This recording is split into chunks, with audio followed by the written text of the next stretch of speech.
Mini notebooks दिखने में तो बहुत प्यारी और एस्थेटिक लगती हैं, मगर मसला ये है कि दो चार लिस्ट बनाई नहीं नोटबुक ख़त्म।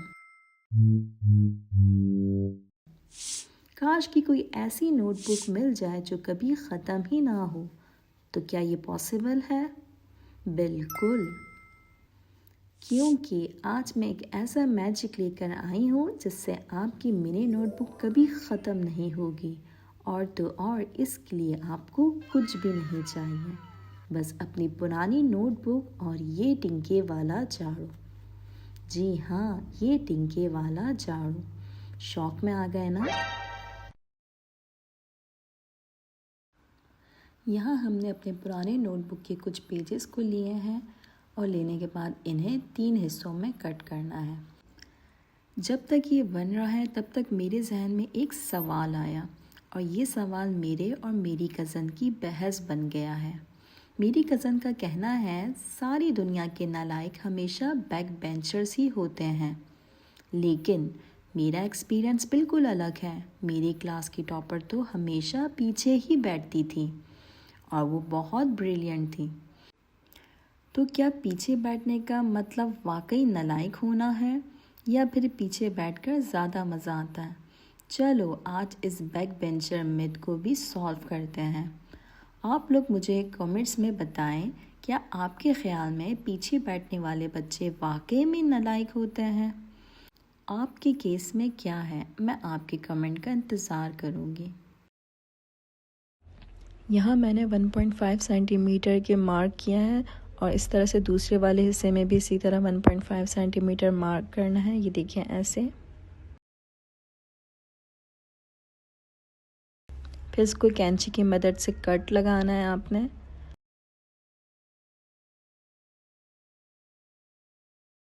और एक को अपोजिट साइड में और दूसरे को उसके अपोजिट साइड में इस तरीके से आपने फोल्ड करना है कि दोनों अल्टरनेट साइड पे फोल्ड हो जाएं। और सेम प्रोसेस दूसरे वाले के साथ भी करना है। और ये रहा झाड़ू स्टिक।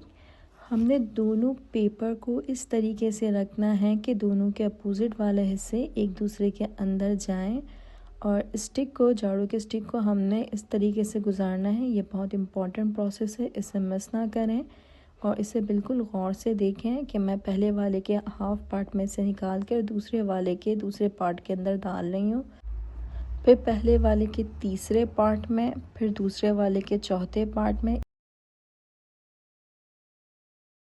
इसी तरह करके आपने इस झाड़ू के स्टिक को स्लाइड करना है, और जो एक्सेस पार्ट है उसे सीज़र की मदद से कट करना है। और इसके बाद ये देखिए हमारी बुक बिल्कुल अच्छी तरीके से बैंड हो गई है, कहीं से कोई पेज नहीं निकल रहा।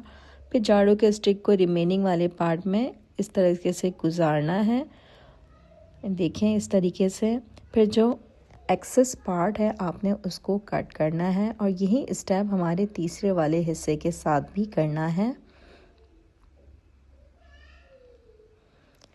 इस तरह की से जो एक्सेस पार्ट है इसमें भी आपने इसको कट कर देना है। और ये रही हमारी बहुत प्यारी सी बैंडिंग वाली बुक तैयार हो गई है। ये देखें, इसमें किसी में भी कोई पेज बाहर नहीं निकला हुआ। ये बिल्कुल परफेक्ट बनी हुई, और ये बहुत ज़्यादा मजबूत भी होती हैं। सीज़र की मदद से जो एक्सेस पेपर है जो ऊपर नीचे हो गए उसको हम कट करेंगे।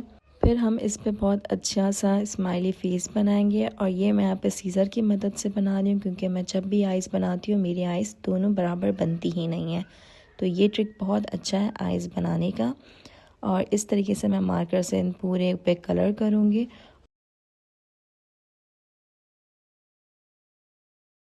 आप मुझे बताएं क्या आपका आइज़ सही बनता है? ये देखें इस तरह से इसकी आईब्रो, और ये पिंक कलर का इसका ब्लश मैंने लगाया। ये देखिए कितनी क्यूट सी लग रही हैं। हमारा फाइनली मिनी बुक रेडी हो गया है। ये देखें इसके पेज कितने नीट और कितनी ब्यूटीफुल लग रही हैं। मिनी बुक तो बन गई, अब ये इनफाइनाइट कैसे हो तो ये बताती हूँ मैं। ये रही हमारी वो पेजेस। आपने बिल्कुल सेम इसी तरह पेजेस को बनाने हैं, और उसके बाद आपने अपनी मिनी बुक के सबसे लास्ट वाले हिस्से से स्टिक को इस तरीके से निकालना है, और नए जो पेजेस बने हैं उसको इसके अंदर इंसर्ट करना है, जो पहले प्रोसेस हो गया है उसी की तरह करके।